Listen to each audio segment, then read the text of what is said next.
introductions, because I'm presuming most of you guys don't know each other. Go through some objectives. I'm going to give a little bit of an update on the Go Fossil Free campaign so far. And then we're going to, the training itself is sort of broken into two main sections. One is like looking at, I guess, the investment landscape in the system that we're trying to change. And then the second part is sort of mapping out a campaign and the steps involved and how I might go about doing that. Cool. Alrighty, so just cobbled together some objectives. Hopefully these are what you were thinking you might get out of today. If they're not, let me know.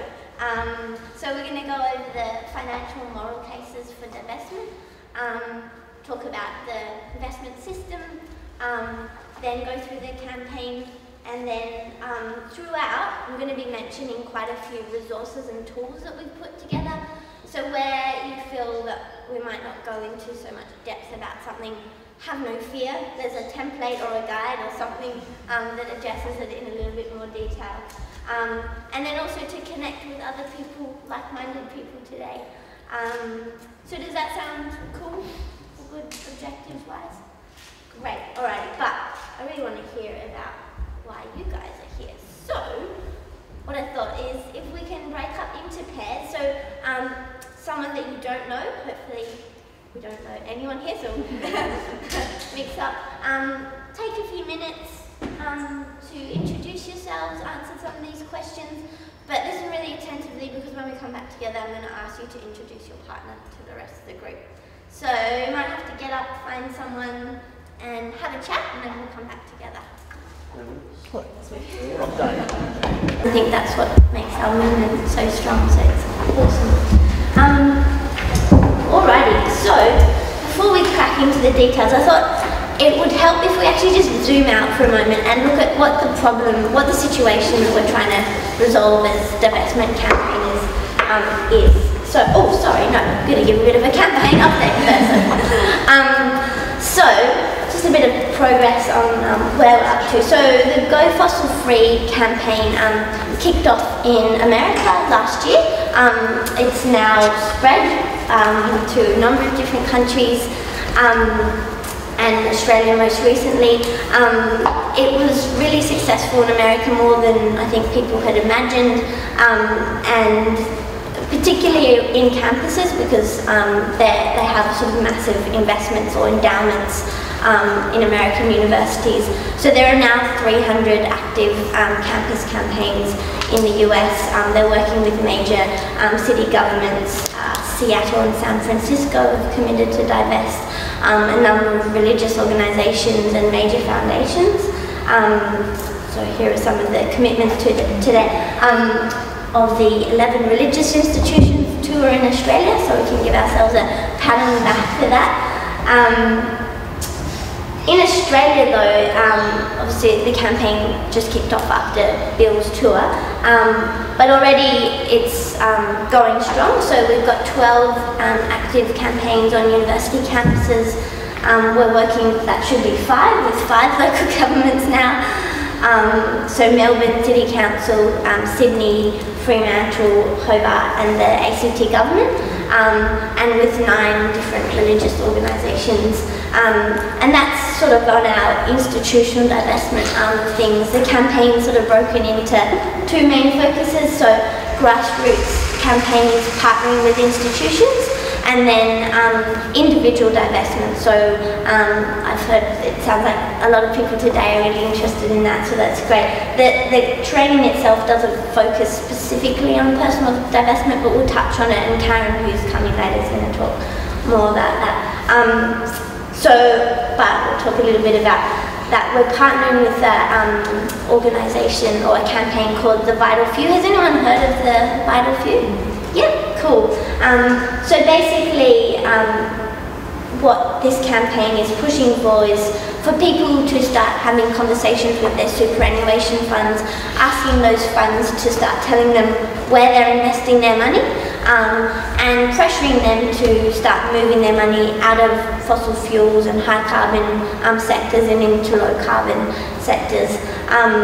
And what we're pushing for here is just a very small shift, so a 2 to 5 currently around 2% of superannuation funds investments is in low carbon sectors, and if you could shift that to 5%, there's been some modelling done that shows that you'd leverage around a third of what's needed to solve climate change, and that's a tipping point that would be needed to then start moving the low carbon sector into a maturity phase. So that's the Vital Few campaign. And then we're also partnering with an organisation called Market Forces, who are focusing on the big four banks and their lending of money to damaging fossil fuel projects, particularly up north here in Queensland. And so we've been working with thousands of members Australia-wide who've now put over $40 million of their savings on notice that if the banks don't stop funding these projects, they'll move their money to another bank. So that's some of the stuff we've been doing so far. Any questions about the campaign today? We'll talk more about it after lunch as well. Cool. Alright, so now where I was going before, zooming back a bit, and what the problem is that we're, I guess, ultimately working to solve. So, would you guys agree with this statement? Yeah? Yes. Cool. And how about this one? Yeah? Yeah. What about that? Sure. Yeah? Yeah. Cool. Alrighty, so what's wrong with this situation? What's wrong with this from a moral point of view? We have complicity in allowing our money to be invested in those dirty energies. Yep. Yep, totally. Thoughtlessly. Yeah. The ones that are most affected are the ones that have got the least control over affecting the situation too. Yeah, yeah. There were a particularly critical time where, like, we can't really afford to be complacent when it comes to this particular issue. Definitely. So, would you agree with this? Yeah. And what about? I don't think we are dependent on fossil fuels, but that's occurred recently, but it's not how we've always lived as a civilization. Really good point. What about from a financial point of view? What's wrong with the status quo? It's not real. What's not wrong? Yeah. Well, it's only a short-term profit for a long-term disaster. Yeah, definitely. He's mentally ill. Yeah. That's what I think. Yeah. Financial system. Yep. So would you agree with this? Yes. Yeah. Alrighty, cool. So we're going to come back to these points in more detail later, particularly the financial case. But obviously you're all here today to learn about what we can actually do about this. So would you agree that if we could do this, that would be pretty cool? As divestment campaigners, that would be a good outcome. Yeah. Alrighty, so how do we do this? Well, I would suggest that first of all, we need to understand the system that we're seeking to change. So we need to look at who the key players are, how money is invested in this system, how it ends up in fossil fuels, how much of it's in fossil fuels, and then look at what our role is, how we can actually start to change things. So who we're focusing our campaign on and why, what we're actually asking them to do, and then we've put together a bit of a roadmap. It's by no means the way that you should execute your campaign, but it's a bit of a suggestion. So 3 different stages, and we'll get into those in more detail. Alright, sound alright? Yeah, cool. Okay, so let's look at the system first of all. I'm going to map out what we call the investment supply chain. It might sound boring and it might look boring, but we'll reveal how it's not. So I'm just going to map it out here. I'm going to look at each link on this. Alrighty, so does anyone want to have a go at the defining what an investor is for us? The source of the money, I guess. Yeah. So can be an individual, can be an organisation, you, me, Gina, Clive, Commonwealth Bank, UQ, all investors. What about a fund manager? It's a fund manager, what do they do? Well, they're responsible for supervising the investments in which direction they go. Yeah, totally. Yep, so they don't actually own the money, but they invested on behalf of someone else. Anyone heard of, can tell us some names of fund managers they've heard of? They're not as well known. Can hide away in big glass skyscrapers. Alrighty. What about a company? Define a company. Well, they're the companies that need the money. These ones? Yeah. Cool. So basically a listed or a private entity that can conduct some kind of commercial activity, usually for a profit, not always, but usually. And some fossil fuel examples up here that we're all familiar with, I'm sure. I'm not going to define fossil fuels because I'm assuming if you're in this room you hopefully know what they are.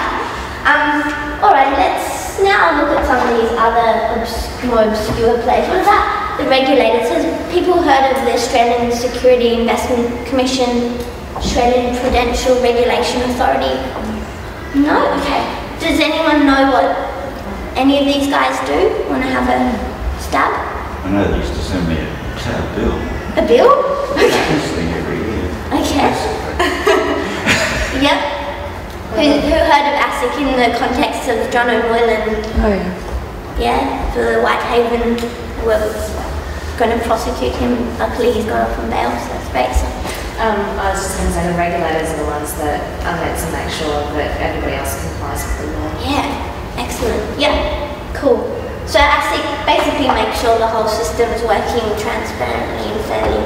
APRA does a similar thing, but they particularly regulate banks and superannuation funds and credit unions to make sure that they're minimising the risk of losses to their customers and members and that kind of thing. Alright, so we're talking about these guys. What's their relevance to us as divestment campaigners, do you think? The regulators' role. Why do we care about them? Well, you've got to see the long term, the fossil fuel industry is going to go bust. Then they're going to advise the investors to not put their money there because, 10, 20 years down the road. They won't get returns. Yeah, definitely.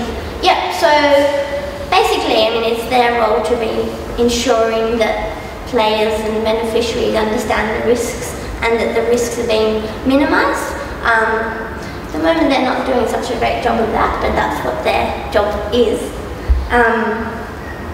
What about financial advisors? What do they do? Yeah. Research the market and advise them where the best places to invest the money. Yeah, definitely. Perfect. Yep. And what do you reckon their relevance is to us as divestment campaigners? We could influence them to advise people to invest in low carbon issues. Yeah. Yep, totally. What if they're honest? They're honest, yeah. Yep. Give good advice to investors. Yeah, totally. Risks in the future. Yeah. Should be also advising on the risks particularly. Alrighty, what about this dude down the bottom, the market operator? Has anyone heard of the ASX, Australian Security Exchange?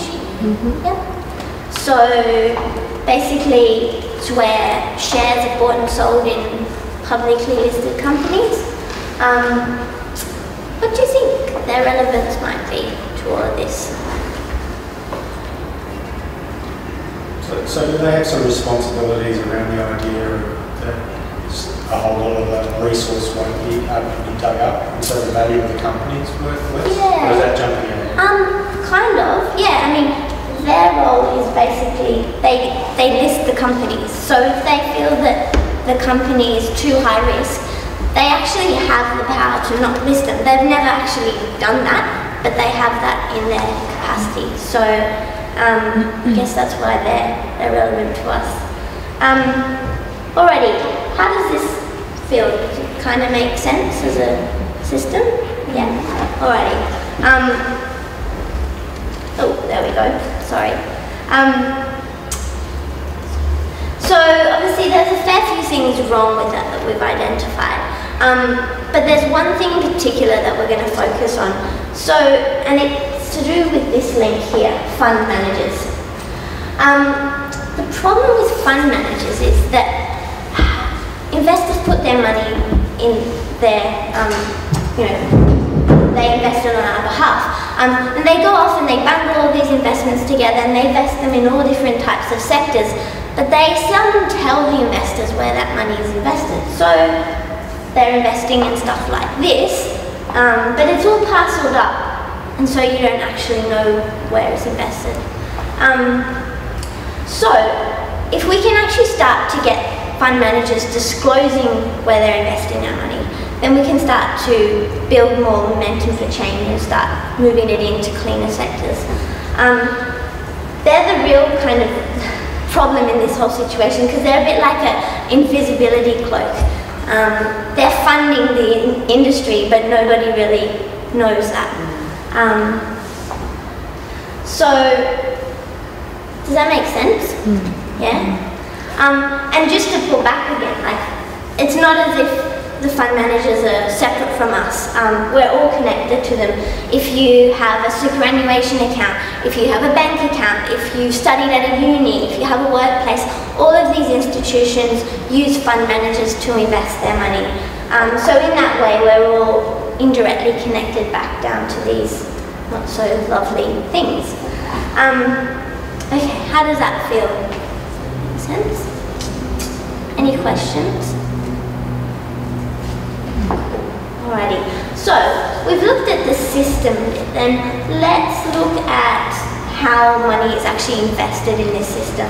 Who wants to define an investment for me? We talked about an investor. What's an investment? Isn't it something that gives you future financial gain, hopefully? Yeah, definitely.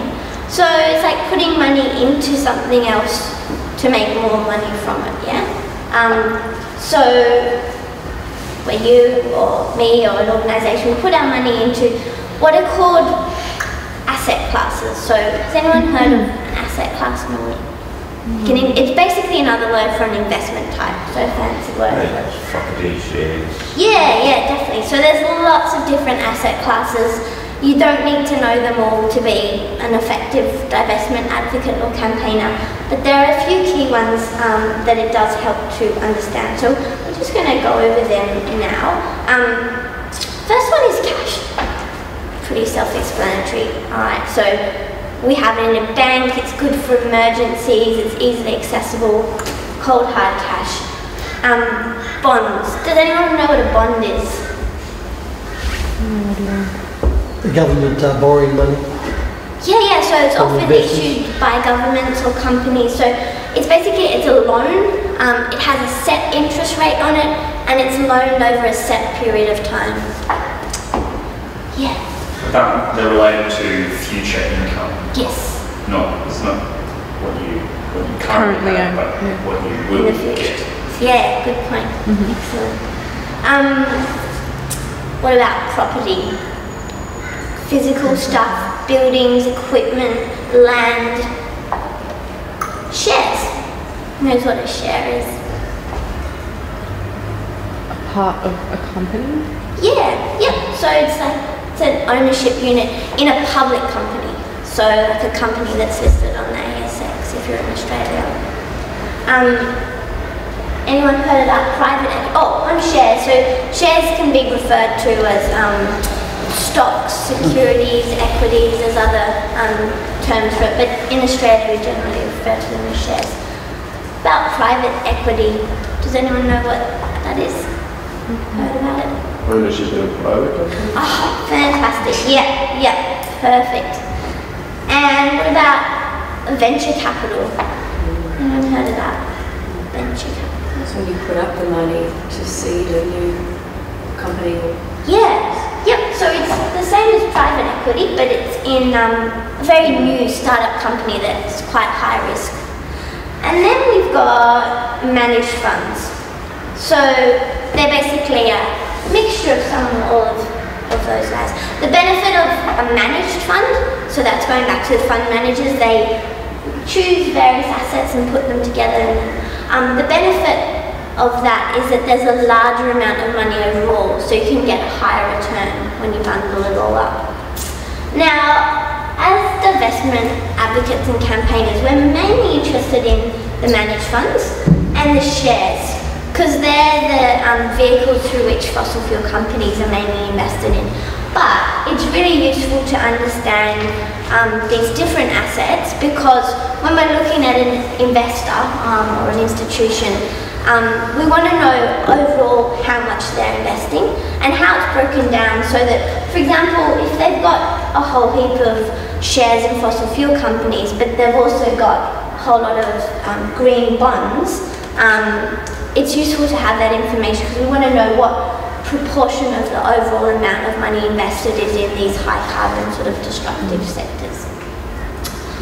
Alrighty, before we go on though, we're going to play a little game. So, I'm going to call out one of these asset classes, and whoever puts up their hand and defines it correctly, it's a lolly. Don't worry, you all get some lollies at the end, because you're all winners for coming here on your Saturday morning. So, who wants to define bonds?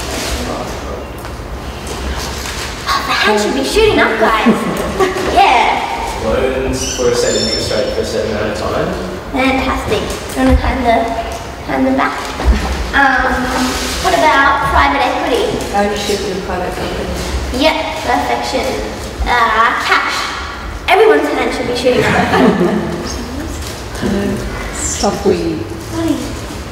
The stuff we buy things with. Yep. Cool. Venture capital. Yep. Awesome. Shares. Part ownership in a company. Yep. What kind of company? Public. Yeah. Perfect. Managed funds. Combination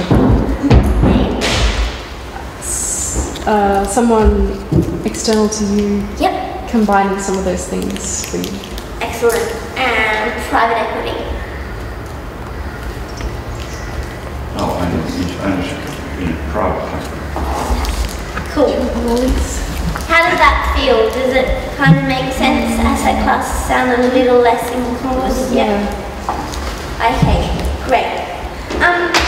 So, one of the major obstacles that we face when we're advocating divestment is actually working out how much money an institution has invested in fossil fuels.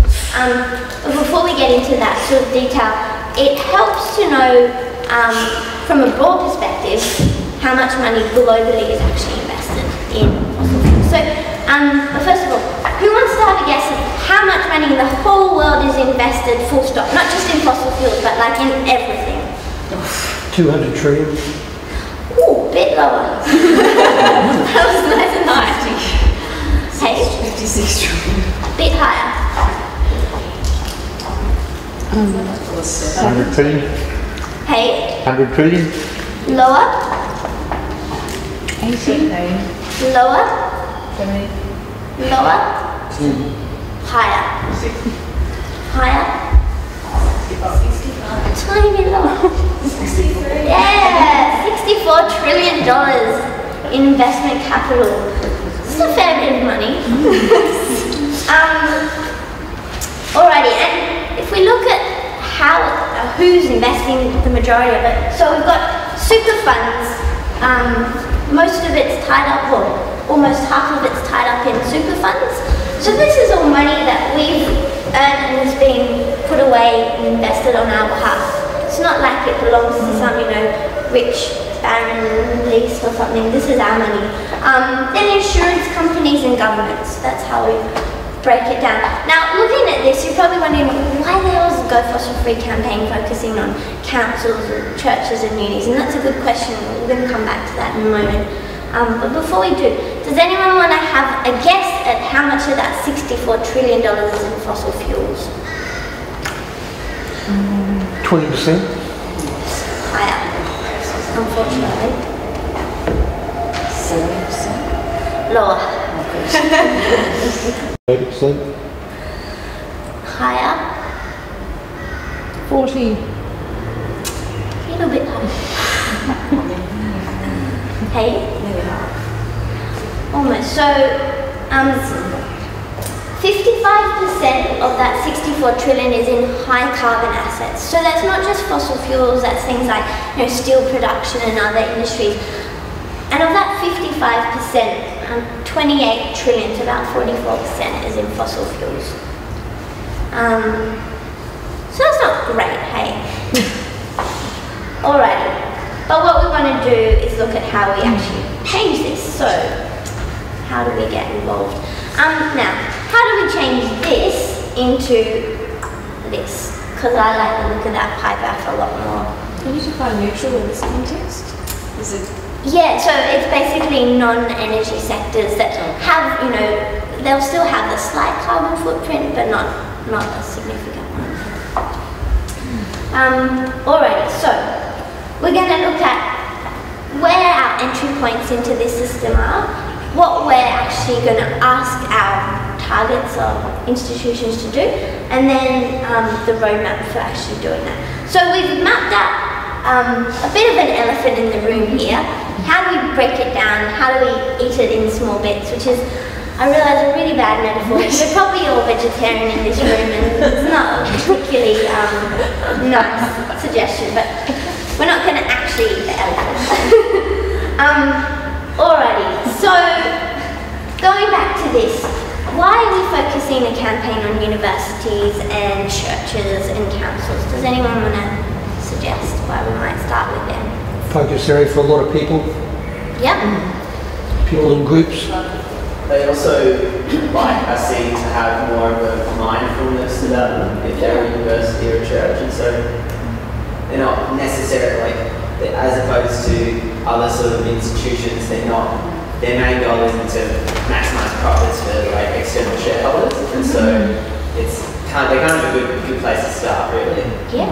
Awesome. Their brand is social and community, and the brand also contains regard or interest in protecting future generations. Yep. Cool.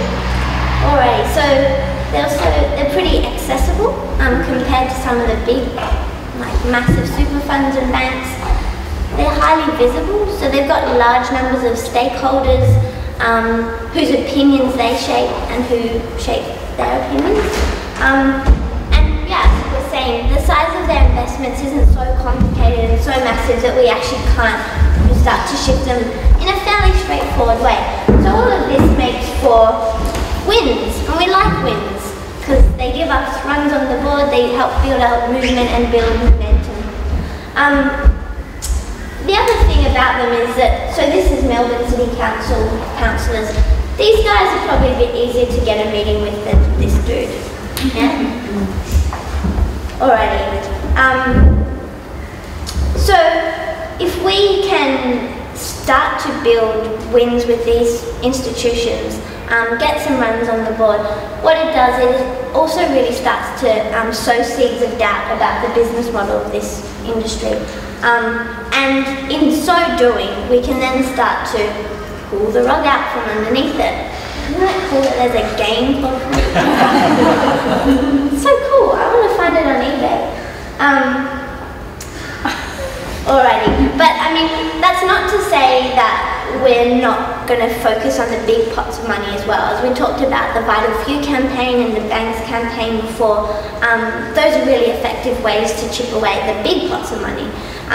But it makes sense to be clear as campaigners where our best point of entry into this whole space is. And give us runs on the board, build this groundswell. But in particular, what we should see these institutions, these public-facing institutions as are entry cards into that wider financial system that we were talking about before. And I'll show you what I mean by that. So, say a public institution makes a commitment to divest from fossil fuels. It then can have a real ripple effect if they publicly disclose that, and if a large number of institutions start doing this in a really public way. So if we look at the effect, say, on advisors of institutions divesting, they're going to all of a sudden have these customers that they have to start providing advice to on climate risks. If we look at the effect on fund managers, they've got a whole swathe of institutions coming to their door being like, we want low carbon investment portfolios, go off and find them for us. They're going to actually have to start creating more of those options, and in so doing start stimulating growth in the clean energy economy. If we look at the market operator, they're going to start to have to consider the risks of listing companies for whom there's a narrowing number of people willing to invest in them. And if we look at the regulators, they're going to have to start providing a whole lot more information about the risks involved in the whole system. So the effect of all of this then is that it just becomes so burdensome, so expensive for these guys that this will just start to overtake it. Does that make sense? Yeah. Oh, by the way, all of this is in our campaign guide, so if you don't get it, that's totally fine. Yeah. Just don't tell the Queen I said so. Cool. Alrighty. So, how do we actually get institutions to drive this change and play this role? Well, first of all, let's look at what we're actually asking them to do. Does anyone know what the asks of the Fossil Free campaign are? Isn't it like a 5-year leeway, like reducing your fossil fuel investments another 5 years? Yeah, totally. Yep. So the first one is so no future investments, and then definitely to scale back over 5 years existing investments in fossil fuels. There's another one which isn't as publicised as much, but is pretty damn important, and this is around accountability. So actually being very transparent about how you're going with 1 and 2, what you're actually doing, so that we don't get, all these institutions coming out saying, we're going to divest, and then the reporters come back a year later and like, oh, yeah, sorry guys, we haven't really done much about that because we just discovered it was all too hard. So, that third point. So, with 1 and 2 then, does anyone know which companies we're asking for divestment from? Obviously fossil fuel companies. Have a guess? No, or BP? Some of those are definitely on this. Yep. Mr. Palmer.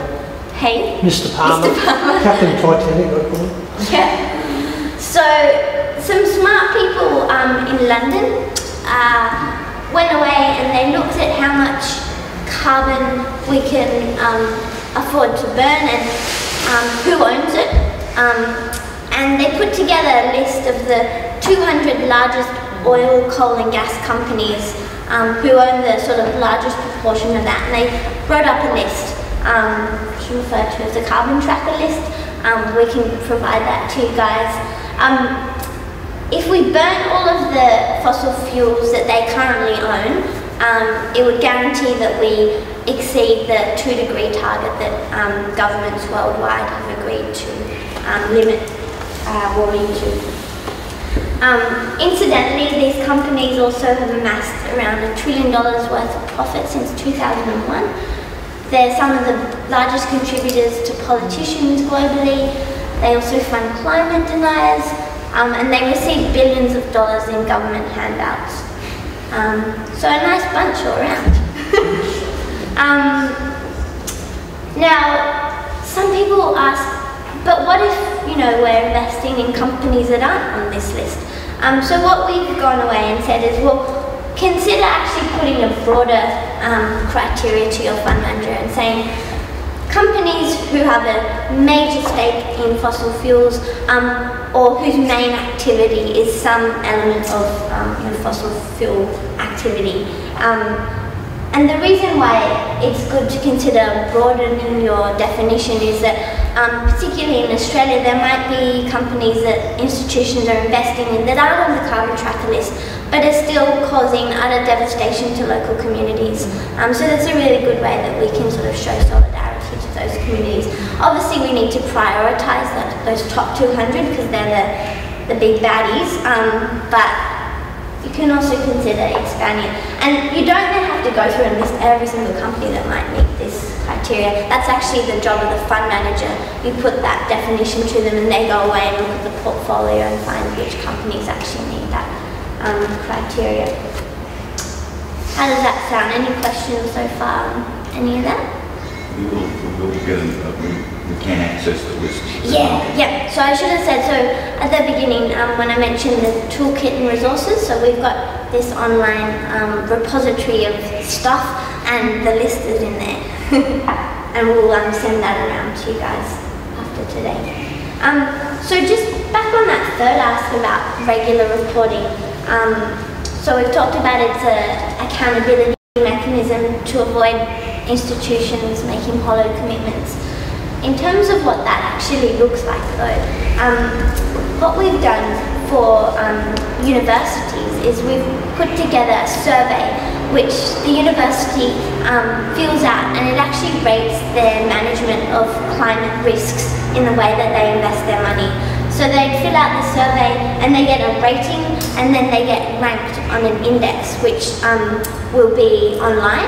So that's a way that we're going to be ensuring that transparency for universities that we're working with.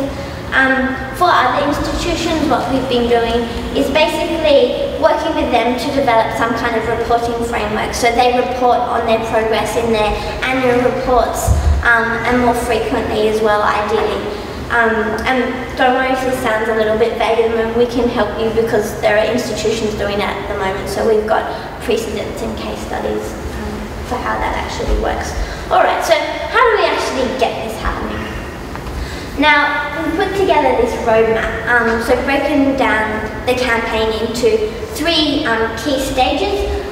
It's by no means to suggest that the campaign is entirely linear, but this is just a way that we've sort of structured it. And then there's a toolkit that I mentioned before for each of these stages that we'll share with you guys. So, let's look first of all at this establishment phase, so building a group, gathering information, forming ourselves.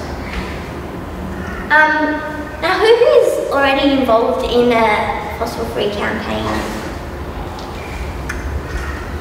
No one. Oh, that's awesome. Great. And you don't need to, as you put it, you don't need to have a big team. It could be a team of 1, it could be a team of 2, it could be a larger group. So that's awesome. And with this, we've put together a bit of a team building guide, which might be of use for people who are wanting to start building a campaign.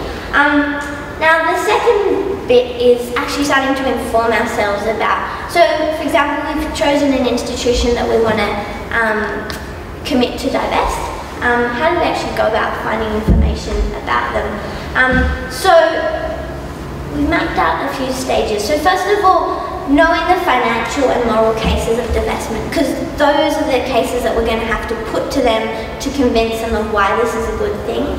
Then defining the information that we need about their investments, finding out what's already known about them, because we've already started collecting databases of information, gathering financial data that we don't have in those databases, and then understanding the people and the power dynamics at play. We're going to go through each of these, but and the values, sorry. But we're going to look at the financial and moral cases first of all, because that's a really sort of key info that we need to understand. We need to know them like the back of our hands, because when we go into these meetings, meeting with fund managers, finance committees, they're going to hammer us if we don't.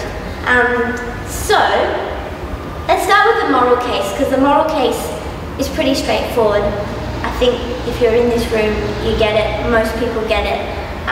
It would be a cruel and calculating person who would disagree with this, but if we've all seen Bill's talk we've heard about have you guys heard all the sort of the climate change maths, 3 numbers, 2 degrees, the amount of warming that we can afford, the upper limit. 565 gigatons is the amount of carbon emissions that we can afford to release to ensure that we don't overstep the 2 degrees mark. And then 2,795 gigatons is the amount of emissions that would be released if we burnt all the known fossil fuel reserves that are owned by governments in global markets worldwide. So that's 5 times more than the safe limit. Yeah. Could I say something about the moral case? I think it's important to recognize that we have always been morally responsible for what's been happening for the past 50, 60 years in the Amazon Basin in Nigeria and everywhere, where this has been done in our name always, but we have just quietly driven our car. Yeah. So I think we need to take historical responsibility. Yeah, totally. Yeah. At the same time, though, on that point, would you sort of agree that a lot more research has come into the actual impacts of things, you know, and how much of a long-term effect, how just an ultimate, completely destroying effect things will have. So I think like can't highlight ignorance. Yeah, we can't highlight ignorance as much anymore. Whereas before it was kind of yes. more of a Yeah, definitely. That's a really good point. Yeah. Okay, so these numbers aren't great, but at least we know what they are and we're talking about them. So, I mean, if we were to let this happen, I mean, we're all clear that that would lead to a future that none of us want to imagine. So most institutions will get this. They'll agree with the moral case. But the moral case alone is often not enough to convince them to divest. It is in some cases. So with the religious organisations that we're working with, a lot of them don't even care about the financial case. They're like, yeah, we get this, it's wrong. Like if it's wrong to wreck the planet, then it's wrong to profit from that wreckage. Totally, we'll divest. Which is like, great, awesome, we don't need to run through the rest of this with you. But more often than not, we actually need to go that step further and outline the financial case. So that's what we're going to look at now. Now, does anyone want to have a go at arguing why investing in fossil fuels might be a financial risk? What are some of the arguments in favour of that? Well, got to keep sort of a quarter of what we're able to burn in the ground. In a lot of big companies, like the 200 you mentioned, have their balance sheet, and in their balance sheet there's a lot of stuff that they can't actually use. So those companies are overvalued. Definitely. And if we're investing in those overvalued companies, it means that our investments will reduce in value when people realise that this is going to happen. Yeah, totally. So, are people familiar with the carbon bubble concept? So basically, we talked about that $28 trillion worth of fossil fuels before here. Yet 80% of it we can't actually afford to burn. $22 trillion worth of assets that can never be realised. So that's like a massive bubble that's waiting to pop. And when it does, it means that all these assets that are currently valued will become stranded. So it means that current share prices are really, really overvalued. So the returns that you're getting investing in those companies are not actually accurate. Okay. Yeah, I think some of the coal companies appreciate this argument, and that's why they're very keen to offload their coal onto the market as soon as possible. Yep. That's a really good point. So that's like, well, okay, the 2 degrees target, it's a political agreement. What's to stop these guys just going ahead and burning all this stuff now? The thing I would say in response to that is that from an investment point of view, it actually means that, well, if we're going to let all this carbon be burnt, we're actually going to have to stop investing in the massive insurance companies that are going to get bailed out when all of this stuff goes to hell in Anchor. So that might be one way that you respond to that. The other point is though that the market is already starting to catch up. I don't know if you guys subscribe to Renew Economy or Climate Spectator, but the number of articles that are coming out each week showing that renewables are already cheaper in Australia than new coal and gas. Like, I've just lost track of it. So I think whilst we're not there yet, there are shifts starting to happen that will mean that even though that 2-degree target is only political and aspirational at the moment, it's increasingly going to be an imprudent investment to support this sector. Please say those two things again that you follow. Sorry? Those two sites that you said. Oh yeah, Renew Economy and Climate Spectator.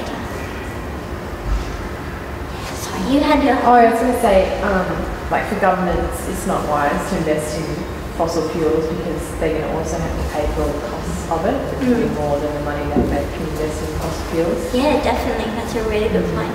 Later, as campaigners, it's not, I guess it's not up to us to be saying, don't invest in X company and put your money in this company, because that's actually up to the fund manager for the particular institution to work out on a case-by-case basis. But we do definitely have general kind of recommendations that we can. My understanding is that that's one of the key criticisms of divestment, is that if you channel an investment in fossil fuels towards anything else, even if it's an ethical investment, you're still, an investment means that there will be a return, you'll be paid interest for the privilege of owning capital, and that interest can only come from some form of natural or human or environmental resource at some point. So it seems to me that a weakness in divestment is something as future campaigners really need to be really across, is what is the strategy for divestment in terms of where the money goes to and how is that going to affect our whole market system and way of living, because the flow-ons are so extreme. Yeah, totally.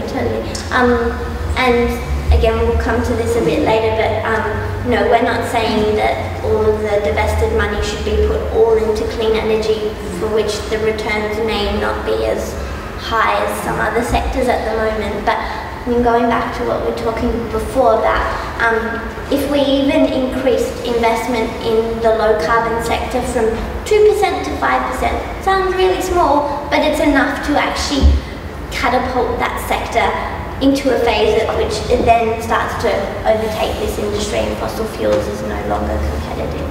So I'm just wondering, this part of the argument is not a critical part of the argument, the idea that there's a whole segment of resources that are unburnable. Yes. And people will say, well, how do you know that? Sorry? How do you know that? I mean, that's the thing that we have to know. So that comes back to the carbon tracker. And we've got the report in there, and it's also in our guides referencing the fact that these quite clever people have gone away and they've broken it down and they've looked at what we can actually afford to burn and what we can't, and then they've put a value on it, which is really useful. Okay, so that resource of the carbon tracker, that will have the explanations about how this has worked out in a way that's going to be easy to convey for people when they start doing that report does. We've also summarised it in our guide and referenced it, so it's probably a little more straightforward to present in that way. Yeah. So we've put together like a primer guide, which you can give to an institution or anyone, which outlines all of this. Alrighty, cool. So we've talked about the bubble, stranded assets, overvalued shares. And the thing about this bubble is that when it pops, and it will pop at some point, the kind of financial collapse that will come if investors don't start moving their money out in advance, it'll make the global financial crisis look like a tiny little hiccup, because there's so much money tied up in this. What about if an institution says, well, yeah, but divesting is going to make, it's a drop in the ocean, we're one institution with one little bit of money, why should we bother? What might we say? If it's well, if it's a reputable brand or a recognisable face for the company and globally, people take notice. So it's more of a tokenistic. Yeah, definitely. I mean, who here heard about the World Bank announcing the other week that they were going to be limiting, restricting funding of new coal in developing countries? Like, that's one institution, but massive ripple effect. Yeah, sorry. I was going to say ripple effect. Yep. Awesome. The other thing is that, you know, some people say, oh, but, you know, if we divest, we sell our shares, someone else will just buy them. That logic neglects the fact that investors actually watch what other investors are doing. If one investor sells their shares, the share price drops, and it drops to try and attract other people to buy those shares. But what a drop in share price also means is that risks, guys, there might be some risks associated with this company. So it's not as if other investors are just going to flood in and buy those divested shares. They're going to start looking at, well, why are people selling shares from those companies? What are the risks involved? And is it actually smart for us to buy those? The other thing with that is, if you sell your shares in not an ethical to ethical, and someone else does buy them, down the track, the one that buys them is going to lose, you're still going to be in front. Exactly. The other thing is that, you know, as we were talking about before, as more and more institutions divest, starts to erode that social license that these companies have to currently basically freely pollute the planet. And, you know, as we were talking about before and looking at investment landscape, it sends this sort of message, and we talked about the ripple effect to the wider financial community. If all of a sudden fund managers are getting all these customers who want lower carbon options, then they have to go out and create them, and in so doing they stimulate that low carbon sector to grow. Alright, now we've talked about this a bit already, but what if an institution says, oh, but why would we sell our shares in fossil fuel companies? So they give us such great returns. Why would we ever want to do that? There are lots of models showing that, you know, like as no Australian ethical investments, their returns are just as good as perfect fossil fuels. Yeah, so I think it was an article in the SMH the other month that was showing that ethical funds investing in Australian shares, so like AEI, had since 2002 outperformed the portfolios that contained fossil fuels by about 3%. I think the most important thing is to show the world really what is the priority here. Is the priority making a lot of money or making the atmosphere or the biosphere much more healthy? So what's important?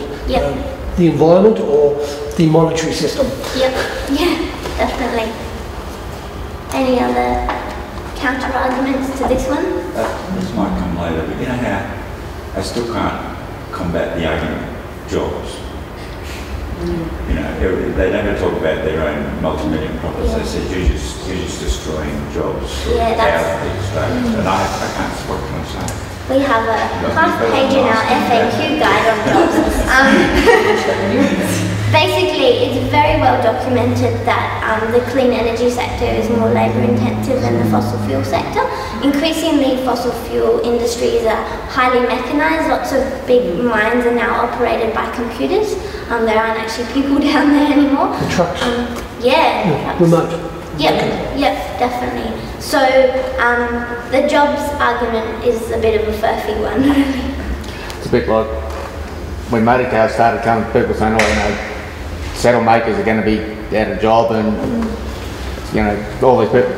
But then there's 10 times as many jobs making roads, making cars. So all of that, and it's the same situation here. Exactly. Yep. There's also ACF and the ACTU a few years ago did a study looking specifically at Australia and found that if we actually take strong action on climate change and invest in the clean energy economy, we could create around 500,000 additional jobs by 2030. So. Yeah, I mean, these arguments are easy to appreciate by us, but we're in the middle of a federal election and nothing it's like Teflon. It's all just jobs, you know? They don't really appreciate your point that there's not many jobs in the mining industry. Renewables are much more labour intensive. So the problem is largely a political one.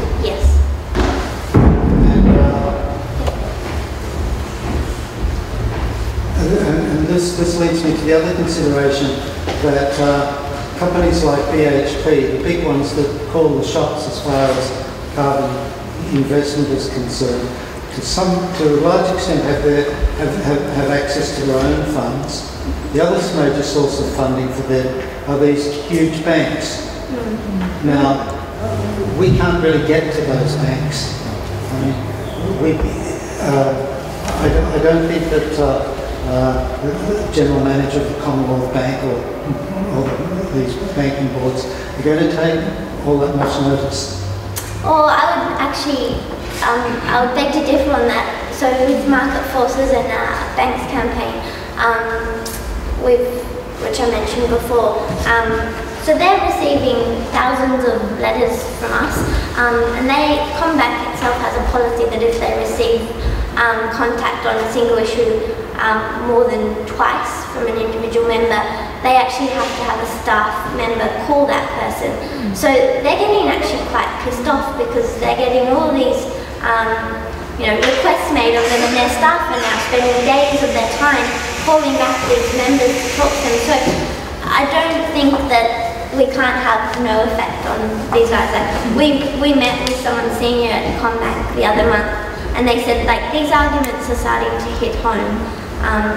So yes, it's a good point, but I don't think it's an obstacle that's insurmountable. So.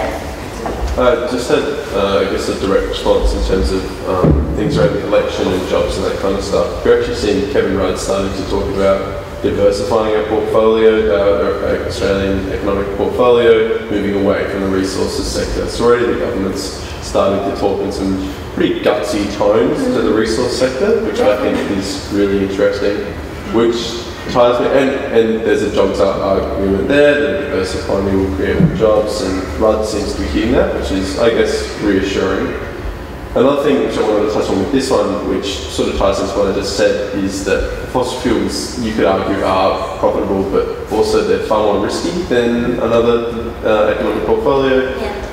And so there's a regulatory risk, because governments are starting to talk about moving their rigs out of the resource sector into a diverse economy. There's a moral risk, because the climate movement is growing. There's a pollution risk. We've seen China putting caps on how much more coal they want to export. India's starting to tighten up their regulations.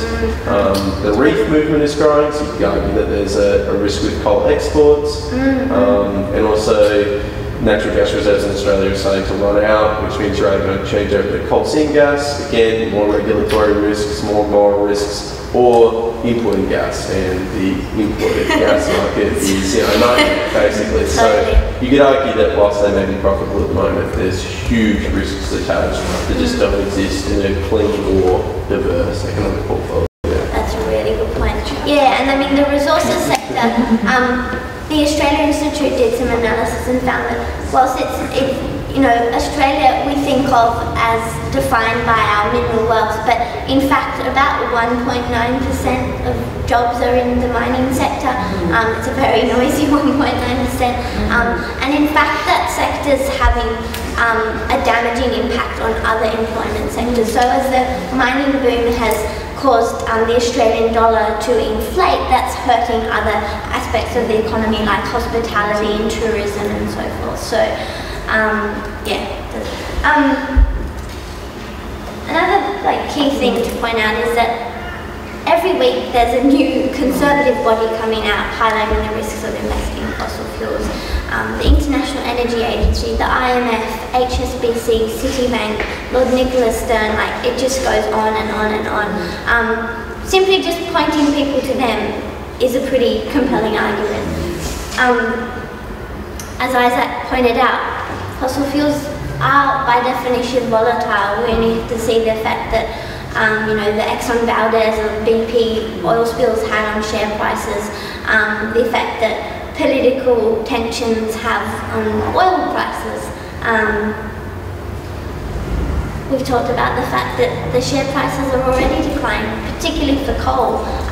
Goldman Sachs last week issued a statement that the window for investment in thermal coal, so power, coal burnt for power, is rapidly closing. And Goldman Sachs are not a hippie outfit. Renewables are already cheaper in Australia. Wind and solar already cheaper than new coal and gas. Talked about overvalued shares and the fact that major investors are already limiting their investment in fossil fuels. So the World Bank, the European Investment Bank, Rabobank, which is one of the main Tour de France sponsors, Storebrand, which is Norway's largest insurance company, just sold 19 of their shares in coal and oil. Alrighty, so say we've got past the fossil fuels are a risk argument. What about, we're talking about divestment specifically, and the institution says, but it's such a risk for us to divest from fossil fuels. We can't possibly do that. What might we say?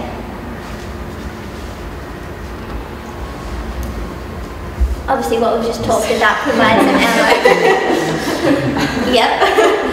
There's also some other really compelling evidence. So a financial group in America called the Period Group, they're a global consulting organization, did a study last year, and they looked at what the effect of screening out those 200 oil, coal and gas companies from an investment portfolio was.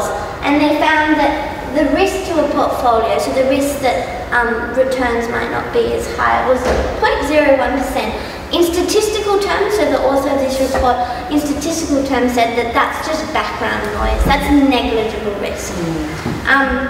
In addition, what they did was they went and they simulated over the past 10 years if that fossil-free portfolio was invested. So this is before the recent developments in renewables and clean energy. What kind of returns would they get compared to a non-fossil free portfolio? And they found that 75% of the time the returns from the fossil free portfolios were higher. So going back to what we were talking about before, actually investing ethically and sustainably can not only not have any risk, but it can actually be financially beneficial. So I know the stats, but because I'm financially illiterate, I'm not sure quite like how it's possible. It's because these are like the growing industries, how you were saying how renewables is growing. Yeah, and also it takes account of the fact we're talking about energy markets being very volatile.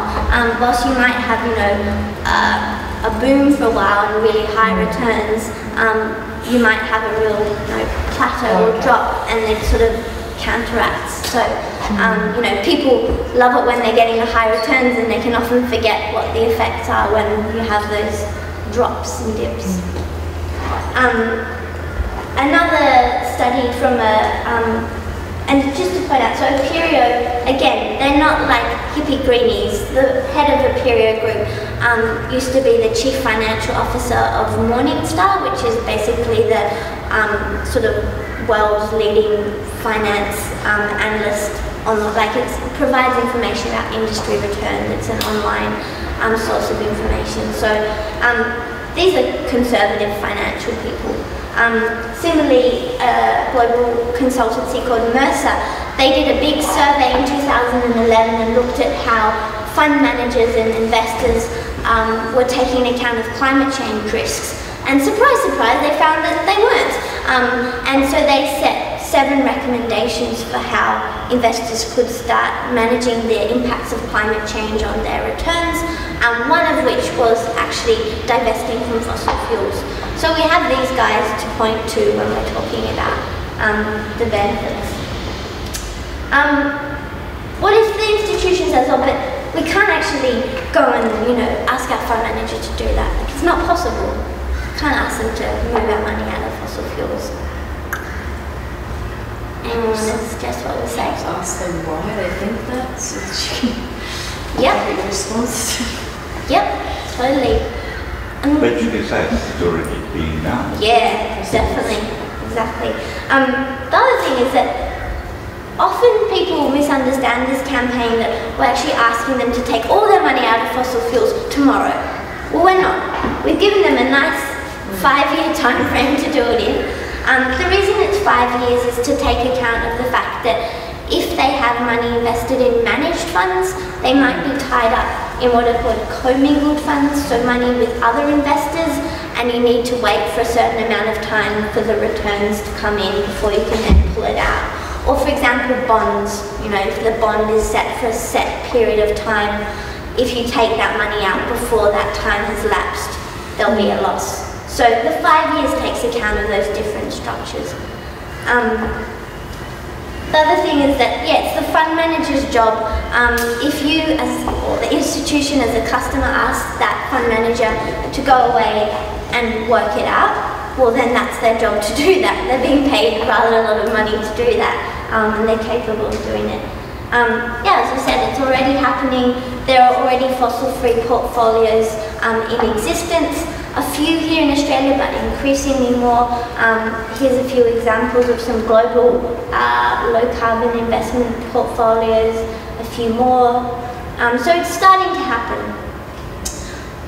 What about then if Can I just ask a question? Yeah, These organisations, do you mean that they just have like a portfolio available that's fossil free, or and they're sort of across the board and offer a range of products? Yeah, so a lot of them would still have your typical portfolio that contains fossil fuels in them, but they have an option that would be low carbon. So yeah. But obviously, if they get more demand for these, then it will start to change. What about reinvestment? So we've got through the fossil fuels aren't a risk and the we can't divest arguments, and then the institutions wants us to advise them on what they should be reinvesting their money in. Anyone want to suggest what we might say in response to that question? Solar. Yep. Solar power stations. Yep. Which is becoming much more sort of down to base load cost. Yep. Research into like ways that you can iron out some of the wrinkles that are constantly highlighted by people who are critical of renewable energy. Sure. Yep. Isn't that their job to seek out new industries to invest in that are emerging? Yep. Wouldn't we have to be careful and that we can't provide advice? Yeah, good one. Yep. Ultimately, whilst we can point to examples of sectors, we can point to the fact that renewables are already cheaper than new coal and oil. It's actually the fund manager's job to go away and work this out. As campaigners, we actually have to be quite careful about the kind of advice that we provide, because we're not authorised financial advisors. Those regulators that we were talking about before can come down quite heavy-handed on us if they find that we're talking to a major investor and telling them to, you know, you should stop using your fund manager and you should go with this fund manager and you should invest in product X, and that's not our job. We can connect them up with people who can provide them advice, and we can point to examples of sectors that are good, but we can't actually say, you know, invest in product X and not in... I just wondering, is it not the job also of fund manager to provide alternative investments and the associated risk for each of those? Yep, exactly. It's really good. Which they do, but often when you look into it, there's a huge amount of like greenwash involved. They'll call them environmentally friendly, but it's usually based on this thing that I've been finding out a lot about called a best of sector approach, where it's actually, they say it's, they'll call it all these lovely words like make a difference and environmentally friendly, and then when you actually end up obtaining a list of the companies, they're actually the least worst of the fossil fuel people. Yeah, that's really good. So what we want is actually a list of the companies, not just, oh, we've got this clean green portfolio for you. Well, what does that mean? Yeah, it's a really good point. Another thing to point out to institutions is that divestment actually gives them this clean slate. So it's an opportunity for them to look at, okay, so as an organisation we espouse these values, yet we're investing in these industries which are completely counterproductive to these particular goals that we have. How can we change that? So that's then a conversation for them, or a process for them to go through and then to work through with their fund manager. The other thing that we talked about before is that we're not saying to institutions that they have to take all their money out of fossil fuels and put it all into clean energy. There's a number of other non-energy sectors that actually have higher returns than fossil fuels, but are relatively benign when it comes to climate. They might have still a carbon footprint, but it's much, much less than the fossil fuel sector. A few examples come to mind at the moment when I looked on Morningstar was beer brewing, footwear and confectionery. They all have much higher returns than fossil fuel industry. So this kind of conception that you know, the only profitable portfolio that is one that's sort of steeped in fossil fuels is actually not that accurate.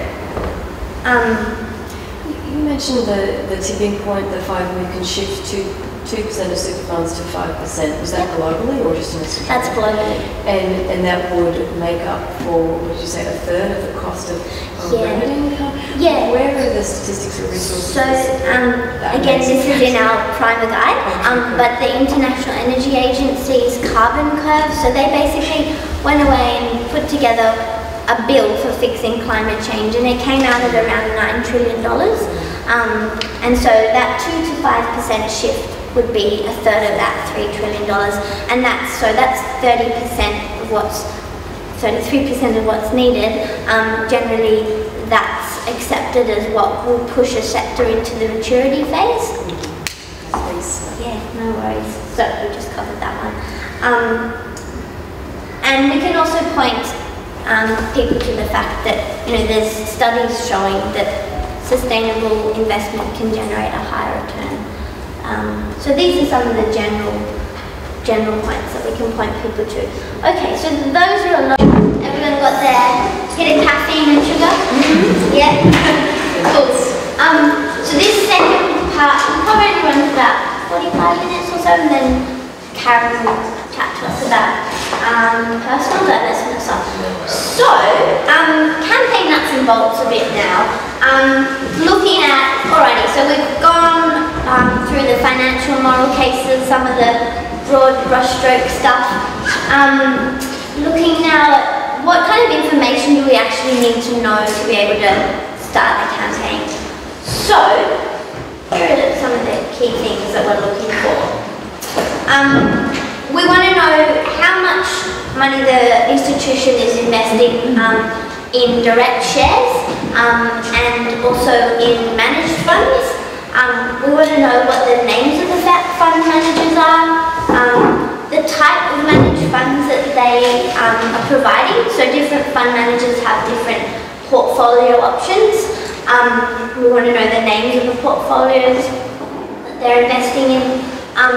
The people within the institution that need to be convinced, so the decision makers, and the people that we should be meeting with, because it's not necessarily the decision makers first that we want to chat to, it might be other allies and so forth.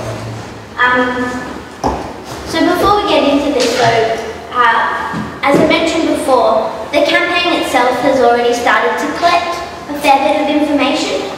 So what we've put together, or starting to put together, is a tree map. People familiar with the concept of tree maps? Yeah? This is a very ugly example of what it might look like.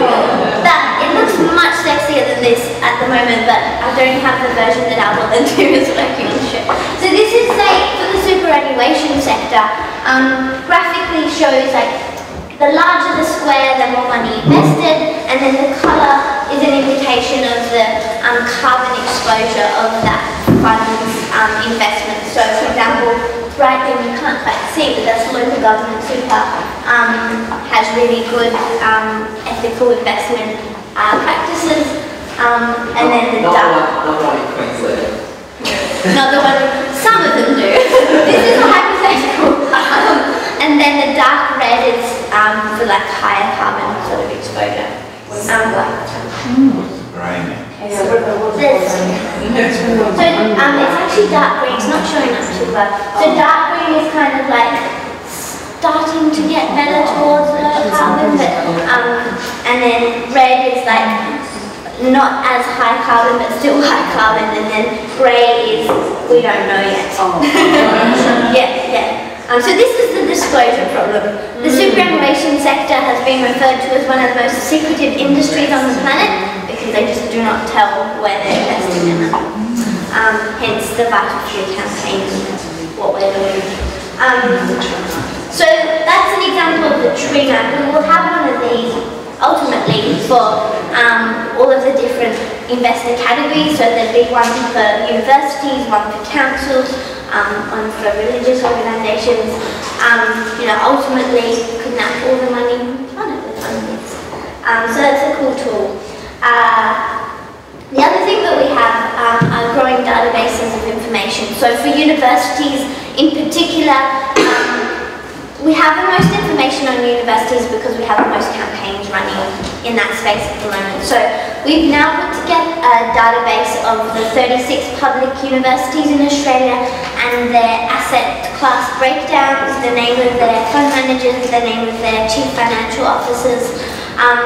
Now that doesn't get down to the level of companies, although for some campaigns they are starting to get down to the level of a list of companies, but it does indicate how much money they have in direct shares, how much money they have in managed funds, and then it lists the fund managers, so we can go away and look at, well, okay, that fund manager doesn't offer any low carbon options, and their main option is one that's very high in fossil fuels, therefore we know that this university is investing in fossil fuels.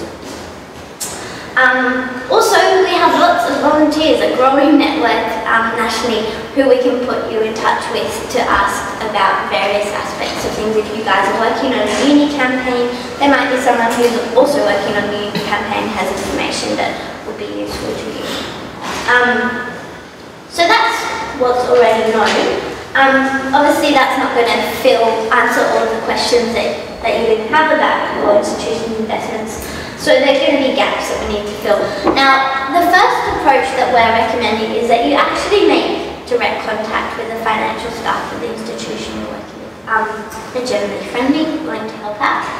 And we've put together a process for how you would do that and a letter of specifics that you would ask from them. The other thing that you can do is read the institution's annual report. Most annual reports are online now, which is great. They're not the most exhilarating reads, they're actually rather boring. But we put together an annual reports guide, which basically indicates what part of the report is most useful and how to extract the information from it that we're looking for. So that's in the toolkit that I mentioned. And it also provides a case study, interesting enough, Griffith University, as an example of how you would go about extracting that information. When we're talking with financial staff and reading in the report, so we talked about before what we want. We want to record the asset classes, so breakdown of those, the fund managers and the types of managed funds. All of this is outlined in the toolkit. A key point to make though is that the institution themselves are going to have no clue what their exposure to fossil fuels is. If they did, that would be wonderful, but I highly doubt they do. That's why we need the fund managers involved. We need them to be asking the fund managers for that information, who might not actually have it themselves, but they're capable of going away and looking at their portfolios and coming back with a list of companies and working it out. The fact that they don't know is not a roadblock. It's not a reason that you can't launch a campaign. You don't need to have down to the minutiae accurate information about where your institution is investing their money. If we had that kind of information about all institutions, I would suggest that we wouldn't have such a big problem in the first place. The transparency is a big part of it. So just knowing that they have managed funds and or direct shares in fossil fuel companies is enough. Throughout the process of the campaign, you start to build up a clearer picture, but you can definitely get launched before having that information. Another avenue that we can use to extract information, if those don't get us everything we want, is a freedom of information request. Is everyone familiar with FOI generally? Yep. So it won't normally reveal information that we can't actually find ourselves through annual reports, through having discussions with financial staff. But sometimes it can get to information that is a bit trickier if we make a strong case for why releasing it is in the public interest. So if you put to the FOI officer that, well, finding out how UQ is invested in the fossil fuel industry, given UQ's stated aims of progressing sustainability agenda, blah blah blah blah, then they might release it. Obviously, it only applies to public institutions and government agencies, so public unis and government departments, local councils. So we can't rock up to the local church and submit an FOI request. They also follow very specific formats, and they can take a while to get a response back to. So if there's a faster way of getting information, then it's good to pursue that. We put together, yeah. I was just going to say, if I wanted to find out something about a publicly listed company, but I put the FOA request into one of those regulatory bodies, would that be the path? It's hard to get information about companies because FOI only applies to government bodies.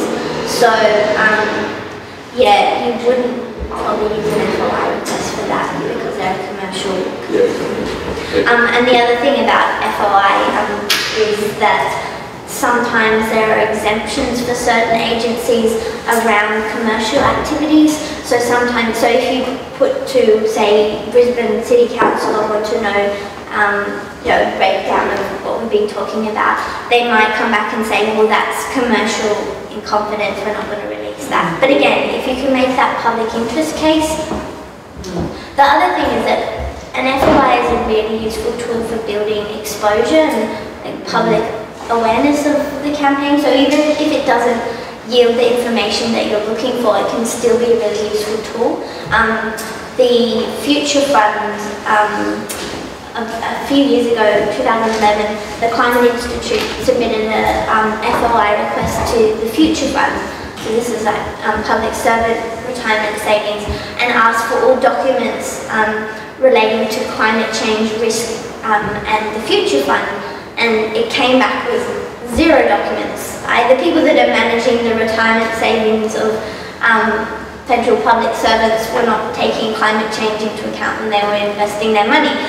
So that in itself made for a pretty compelling story, and the media loved it and got a lot of coverage. So that's an example of how it can be. Just 2 things. In Queensland, if you are requesting it from the Queensland government, it's a right to information request as well. Thank you. And be quite, because I do some of the map work, be quite broad in what you request, because if you're very minimal in what you're asking for, what you'll get back is really minimal. So don't just put, I want briefs, because I want briefs and letters and documents, because otherwise, whatever you're asking for is what you'll get back. So just be quite broad. And there's a fee, so you may as well do it right first. You don't want to have to You can ask for a waiver, again, if it's a public interest issue, and this kind of thing should be successful for that. So, yeah, good point. So in the guide it outlines which legislation to request it under according to the state. It's also got a list if you're working on a university campaign. Universities have designated FOI officers that you submit the request to. So it's got a list of contact details for all of those guys. And it's also got a template request that you could use. So yeah, that's FOIs. So those are some avenues for extracting information. If through that process it seems like the institution doesn't have any investment in fossil fuels, first double check. A lot of unis have been coming back to us when we've been asking them, oh, we have no direct shares in fossil fuel companies. It's like, well, that's one part, but do you have managed funds? Like, yeah. Okay, so you do then. To the extent that they do have managed funds, as we've been talking about all day, there will be some fossil fuels in there. So it's not, don't take the argument that just because they don't have direct shares doesn't mean they're investing. But if they don't have managed funds, if they don't have direct shares, obviously we want to, Is a direct shares of the university managers itself without a managed fund? They might be managed by the fund manager, but they're not tied up in a broader portfolio. And obviously they're easy to see because if they're a direct share, they'll be listed in their annual report, the company. So it's much clearer. The link's much clearer. So if they really don't have any investment, great, we can celebrate that. We can still involve them in the campaign. We can actually encourage them to make a public commitment to not invest in the future and to disclose that they're not invested in fossil fuels and why. So there's no reason why they can't be included. And that's actually happened with a couple of the councils that we're working with. It seems like they don't actually have managed funds or direct shares, so we're working with them to actually publicise that. So that makes for a nice easy win. So those, and all of those steps are outlined in our guide and various toolkits to help you with those. So that's some financial information extraction. Obviously, we also need to understand the people because it's the people that are going to move the money ultimately. And are people familiar with the power mapping? Has anyone done power mapping before? No? Okay, so we've got a guide on this. But basically, this is a really useful tool that you can use in any campaign to look at who the decision makers, who your allies might be, who are people that might get in your way. List them out, go really broad, get big pieces of butcher's paper, list them all out, and then plot them on this map according to where they sit. And then you can use that to start working out who you might be wanting to meet with, who you're going to actually have to develop a targeted strategy to convince, who you don't want to bother with at all, and that kind of thing. So it's actually can be a really useful tool.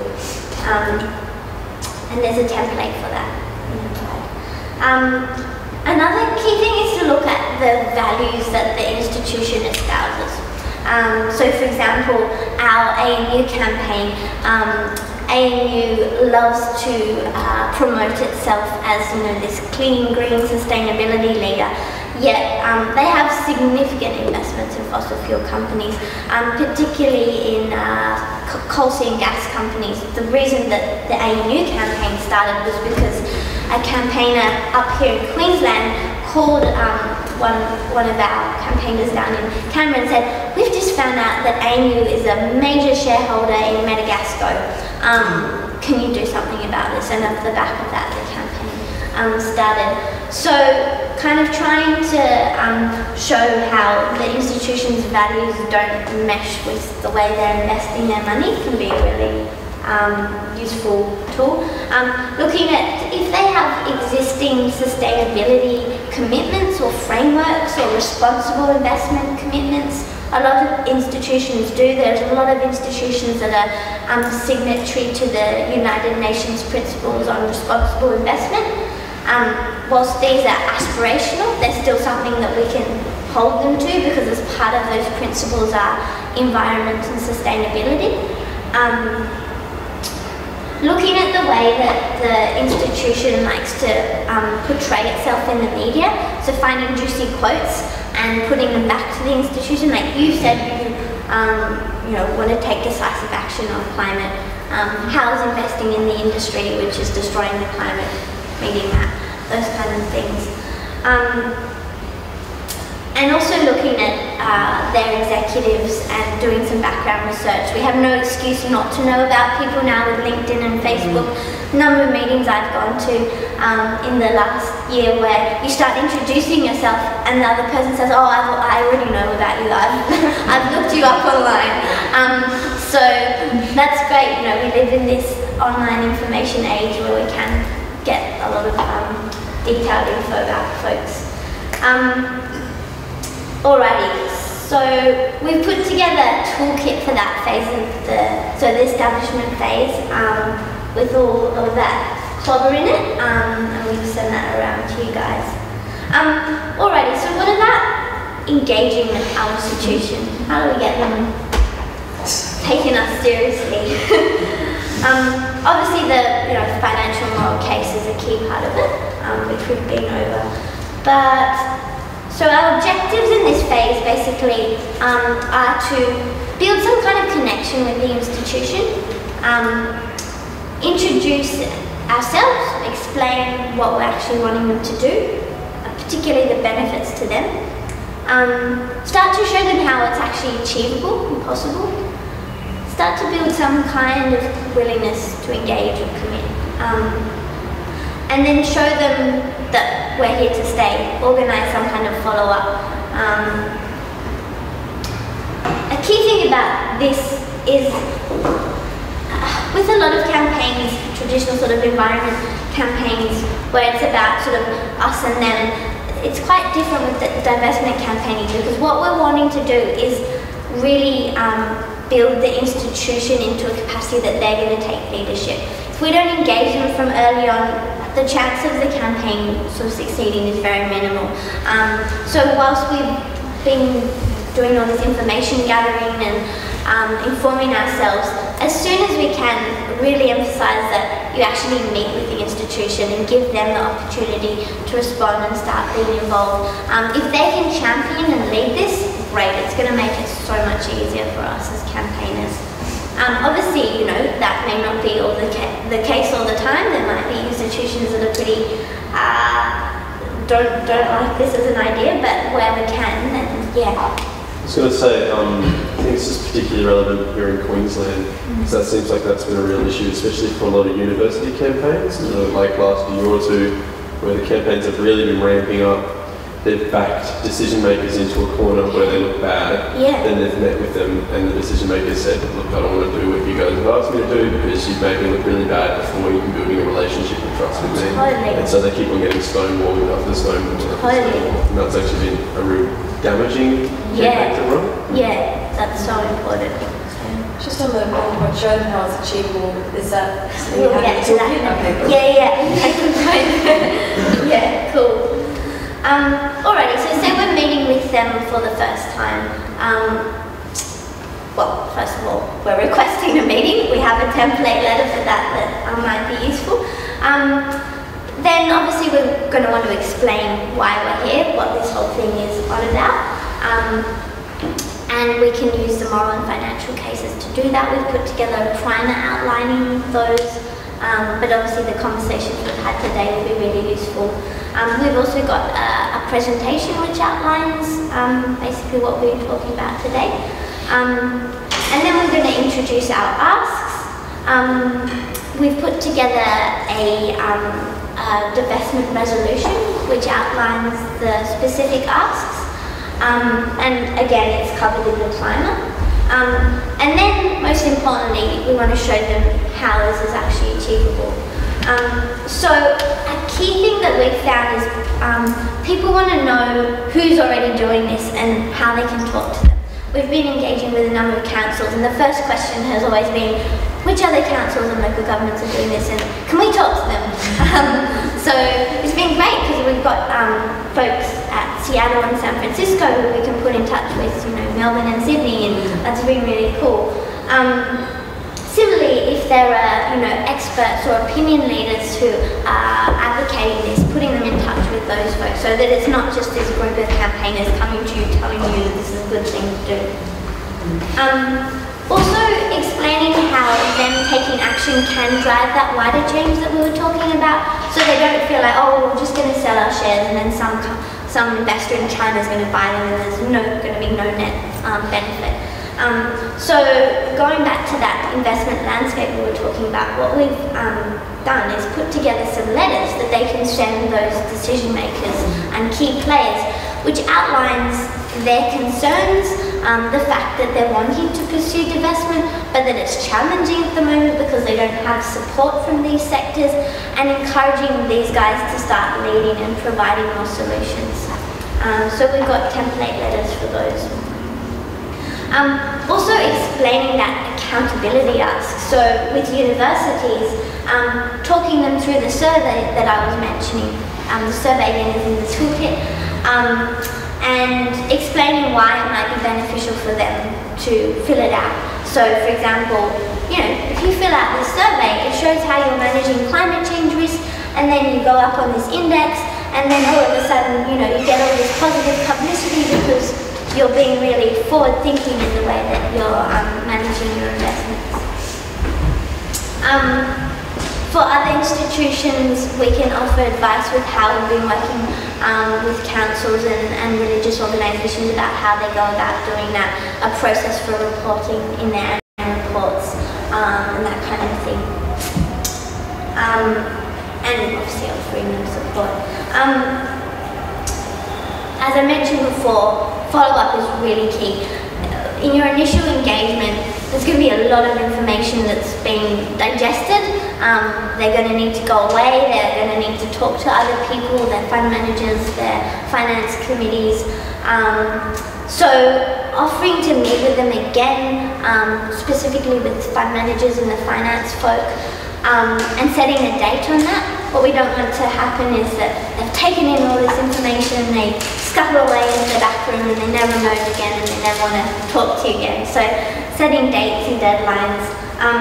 If they're really keen, you might even start suggesting some kind of timeline for them to complete those open letters to the regulators, to their fund managers, talk about setting up a meeting to discuss the resolution with them. It's not inconceivable that this could happen in the first meeting. Our purse crew met with the Fremantle Mayor last week. Straight out of the bag, he was like, yep, I'm going to do this. Can you send me the divestment resolution now?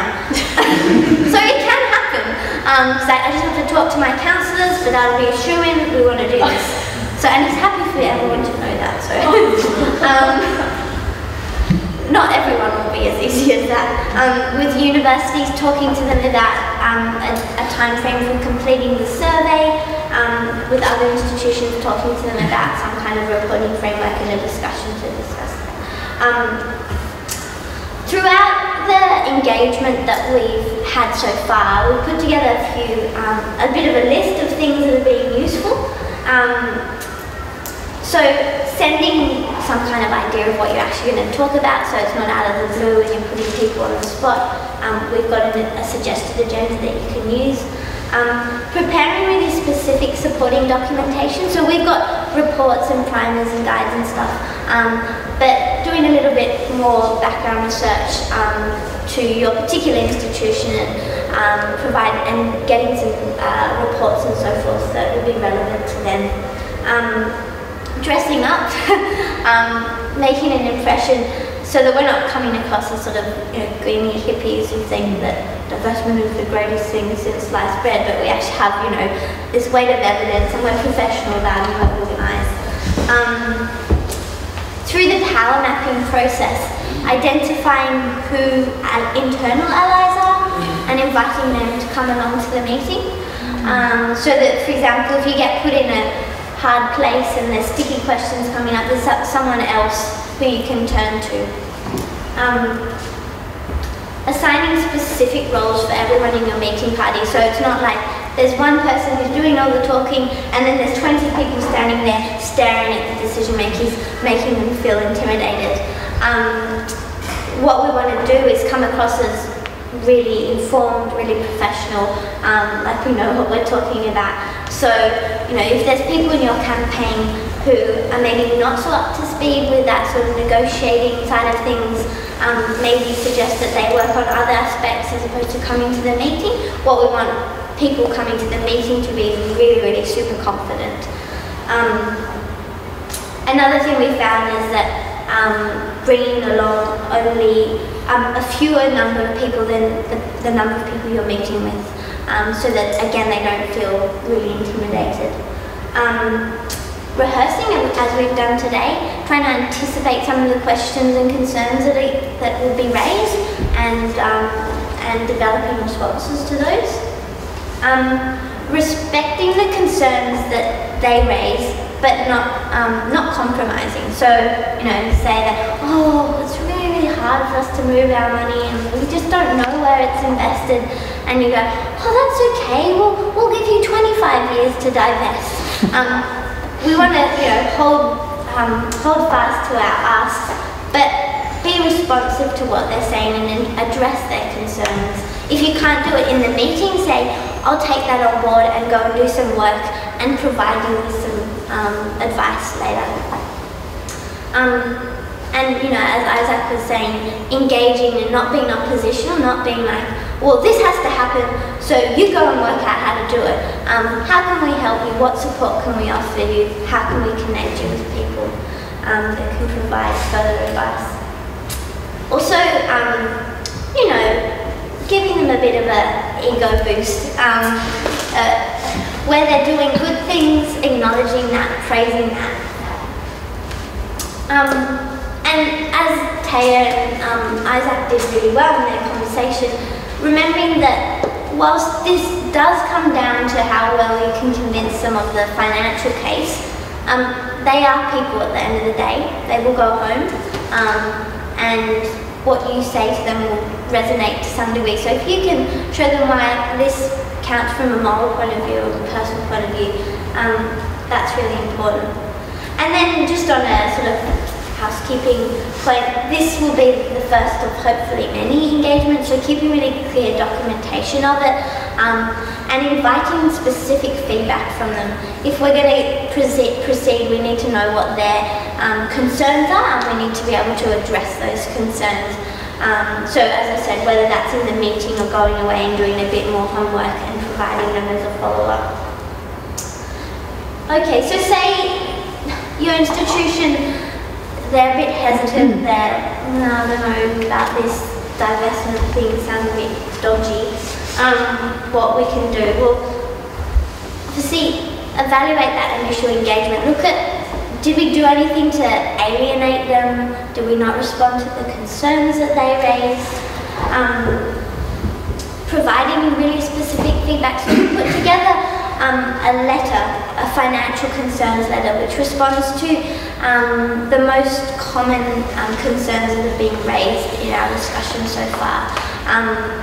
They might cover some of the things that come up, there might be other things that you want to address. And offering to put them in touch with opinion leaders, or people whose views they would respect. So whether that's respected alumni for a university or some kind of investment advisor, bringing those people into the fray, so it's not just you advocating for this. And again, as Isaac pointed out, engaging in good faith, encouraging them to champion and lead, and offering them support where we can. But say you've done all of this, you've done it by the book, you've tried your heart out, but you just still, oh sorry, that's our engagement toolkit. They're just still pushing back, they just won't have a bar of it. Then maybe we want to consider plan for escalation. Now, by escalation, I'm not referring to sort of typical campaign escalation where we go out and we stage die-ins and make them look like the worst ever villains. With this kind of escalation, we're talking about ways that we can build support and demonstrate that there's support for this and do it in a respectful way without getting them offside. So, as I said, we want to be respectful. We don't want to use this as an opportunity to sort of attack and have a jab at them. We want to be polite about how we do it, but stand our ground. and we want to sort of coax them back into engaging with us. So there might be sort of mini escalations throughout your engagement phase. You might say, have them on board, but all of a sudden they're just pushing back, and you might need to do something like get a petition or an open letter from respected individuals to show them, you know, just why they should be moving this ahead. What might be some, so I'm not advocating this as a tactic straight off the bat. What might be some strategies that we could use to build that support, do you think?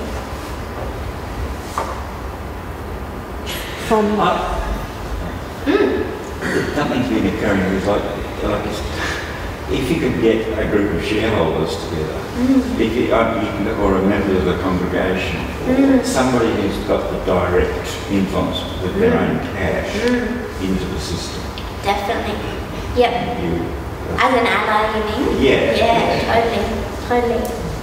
Often you find that trustees of institutions will be quite supportive. The people that are hard to convince are the financial folk, finance committees and the fund managers. So if you can build allies, because ultimately the board and the trustees do have that decision-making authority. If you can get them on board and convince them, then you're pretty much home and hosed. So do you mean like the banks, how everyone started emailing in? That's the escalation. Yeah, that would be an idea. Before you started bombarding. Yeah, totally. But that's a really good. Yeah, but you've got to get people who have an account with the National Bank. Exactly.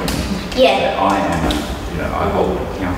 That's right. So involving stakeholders in the actual strategy. It's for example, with banks and super funds, it's no use having some Joe Blow off the street come in and ask them to start doing the right thing. They need to be hearing from their members and their customers and their students, their staff. So that's a really key part of it. Yeah. What else might we do to build that support? A petition through the university, open letter for academics to sign on to. Yeah, great. Definitely. I mean, this in the background looks like quite an aggressive petition, maybe, but you definitely but it might be really respectful. We think you're wonderful. Yeah, that's important. Join us. Yeah, exactly. So you can have a polite rally that shows support for what you're trying to say. Yeah. What some of the folks in the US have been doing is making massive I love you cards and big boxes of chocolates and wrapping them up and presenting them to the university presidents. Like, you guys, it's so great that you're thinking about doing this. Like, look at how much support you get if you move ahead with it. Another thing that people have been doing is staging mock press conferences, pretending that the institution has already committed to divest and showing how much support they would get from that. And so you can really use those sort of positive type tactics. Any other ideas people have? Well, I guess for university, I mean, again, it's just power mapping, but you could get the student representative council to vote in favour of it, that kind of stuff. So totally. Try and really build your spectrum of allies and get all of them to make very public commitments that they think the university moving in that direction is good. Fantastic, the UNSW campaign just the other week did that, and they got public endorsement from the NTU, so that's a really big win for their campaign. Another thing some folks have been doing is actually engaging with alumni who make donations to the university and encouraging them to make their donations contingent upon the uni progressing some kind of divestment commitment. Just a question, in terms of the church organisations, what's sort of like a case study of something that's worked up to now? Because they've just recently divested the church. So with the churches, what's typically been the process is that there's been someone on the inside who's instigated it, not instigated, sounds like it's some underground act, who's suggested it, and they've kind of championed the actual process, and then we've just provided them with support, documentation and investment folks that they can talk to. So that's generally been the case for the religious organisation. This is a dangerous one. Have you any experience of opening the discussion up to public scrutiny through suggesting that you're working on an article for publication in a newspaper and you want the university to state its position publicly on these matters? Definitely. Universities are very sensitive to how they appear in the press. Yeah, that has been done. So media will talk about in a moment, it's important to be very careful about how you do it and try to bring them along, other than just going to the media because they'll get really but the ANU campaign has done that quite effectively, working with the uni, praising them publicly in the media, but at the same time sort of coaxing them into going further. And as a result of that, the uni is now committed to adopt a socially responsible investment policy. Right. That's a really good strategy. Yeah. I suppose that along the same lines you were saying, more or less to show the corporation you're talking to, or institution, of what other people, other organisations have gone down that line and how successful they are. I suppose opposite to shame and blame. Yeah, totally. Yep. So you're right in the bunch of that. It's a really good suggestion. Yeah, cool. So here are a few things talked about. If you're not familiar with the Ruckus Society, they've got some really good tools on escalation strategies, both oppositional, which I wouldn't suggest we're using here, but also really cooperative escalation strategies as well. And with the petitions and open letters, again, we've got templates from campaigns, existing campaigns that we can share. On the media though, which we just talked about, obviously media is a really key part of any divestment campaign, particularly because the nature of finance can get quite technical. What we don't want is the campaign sort of sinking into some backroom negotiation and it's all finance speak and it's not out there in the public domain. So using media strategically and effectively is really key. Some of the things we've found to be useful with campaigns so far is, as we talked about first, only using media as a kind of initially encouragement tool. So showcasing the fact that institution is looking to lead, really praising them about that. If then it gets to the point that there's just nothing happening, there's this huge stone wall roadblock that just will not move, then using it to maybe highlight some of the hypocrisy around the fact that, say, they're portraying themselves as a sustainability leader, yet they're investing in unsustainable sectors. Keeping it really simple is key. If you can't sort of say it in 25 words, then maybe you need to go back to the drawing board and being really clear about who your audience with your media is. So if it's the institution themselves, to try and convince them, you take a different message than if it's trying to build just general public awareness about the, Has 350 been successful with any of the journalists that are under the umbrella of, say, the Australian or the Financial Review, where I've seen both their editors and they have an extreme distaste for anything green, and they've said that public on the The Fairfax media is a tricky one. We did get a bit of traction with them during Bill's tour, and obviously part of that was talking around divestment, because the campaign's in its early days here. We haven't engaged with them around specific campaigns yet. ABC though have been very favourable. They ring us up every week asking what the latest progress is on.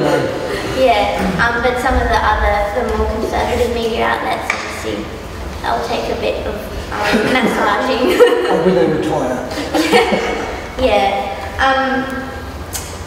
Another thing we found to be really useful is this kind of David versus Goliath framing of how this is, you know, the little guy taking on the massive fossil fuel machine, this institution taking on the sector by moving their money.